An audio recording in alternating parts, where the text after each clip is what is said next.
Musim kemarau serta panas yang sangat ekstrim menyebabkan air kolam surut hingga nyaris kering.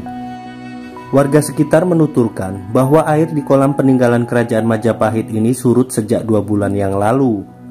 Secara bertahap air kolam surut hingga kini menyisakan 2 kubangan di sudut timur laut dan barat daya.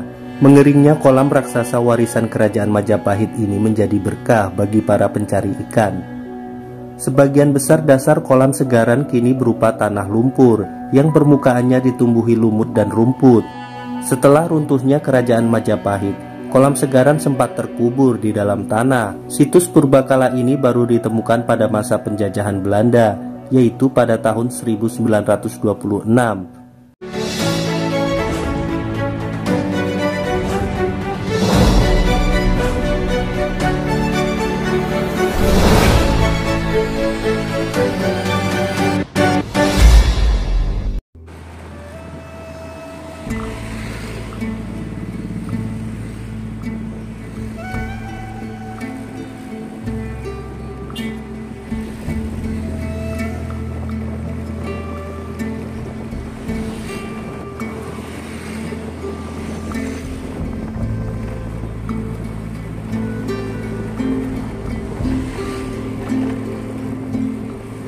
Menurut legenda, kolam seluas 375 kali 175 meter persegi ini merupakan lokasi Raja Majapahit menjamu tamu dari kerajaan lain.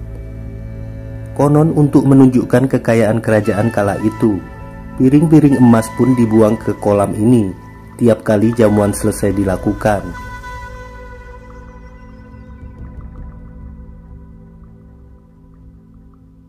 Musim kemarau serta panas yang sangat ekstrim menyebabkan air kolam Segaran di Dusun Unggahan, Desa Trowulan, Kecamatan Trowulan, Kabupaten Mojokerto, Jawa Timur, surut hingga nyaris kering.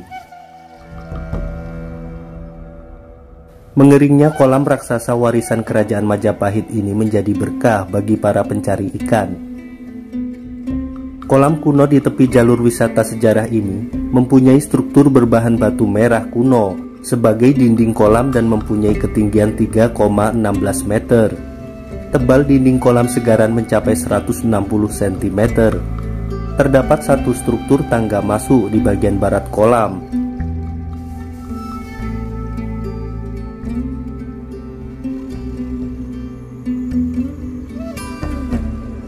Selama musim hujan, air di kolam Segaran selalu penuh. Namun saat ini, kondisinya nyaris kering total imbas musim kemarau dan panas yang cukup ekstrim. Sehingga dasar kolam yang mayoritas berupa tanah dan lumpur terlihat jelas. Kubangan air yang dalamnya hanya semata kaki sampai sebetis tersisa di sudut timur laut dan barat daya kolam. Kedua kubangan air itu seolah menjadi danau di dalam kolam. Pemandangannya kian menarik, berhiaskan kawanan burung kuntul atau bangau yang sibuk mencari mangsa. Sebagian besar dasar kolam Segaran kini berupa tanah lumpur yang permukaannya ditumbuhi lumut dan rumput, sehingga menjelma bak permadani nan hijau. Beberapa tumpukan alga yang dikumpulkan juru pelihara menghiasi sisi utara kolam. Ikan siput dan kerang mati banyak dijumpai di permukaan tanahnya. Kondisi ini justru menjadi berkah bagi para pencari ikan. Warga sekitar menuturkan bahwa air di kolam peninggalan kerajaan Majapahit ini surut sejak 2 bulan yang lalu. Secara bertahap air kolam surut hingga kini menyisakan 2 kubangan di sudut timur laut dan barat daya.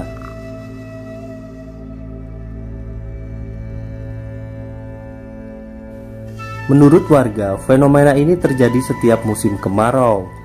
Setiap tahun ketika musim kemarau selalu kering seperti ini, karena sumber airnya dari hujan saja dan terdapat 2 saluran sebagai akses masuk air dari persawahan di sekitarnya.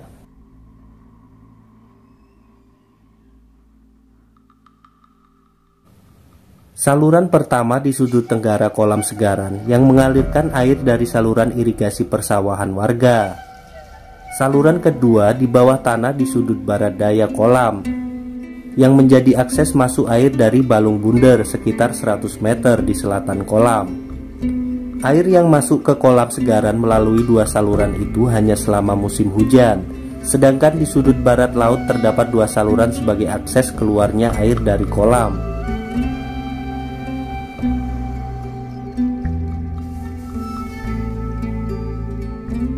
Dua lubang saluran di sudut barat laut itu merupakan pembuangan air dari kolam Segaran ke sungai-sungai kecil yang mengarahkan ke desa Bejijong.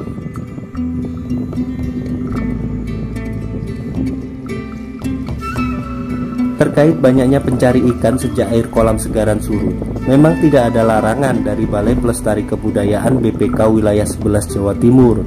Hanya saja, masyarakat dihimbau tidak berjalan di atas dinding kolam untuk menjaga kelestarian situs cagar budaya ini. Sebab kini sudah ada pedestrian di sebelah luar dinding kolam.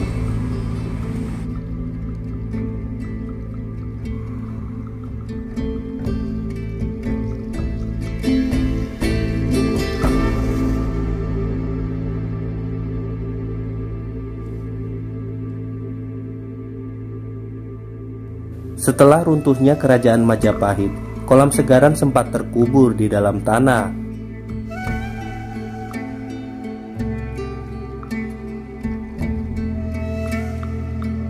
Situs purbakala ini baru ditemukan pada masa penjajahan Belanda, yaitu pada tahun 1926. Pemugaran kolam ini berlangsung selama 10 tahun sejak 1974.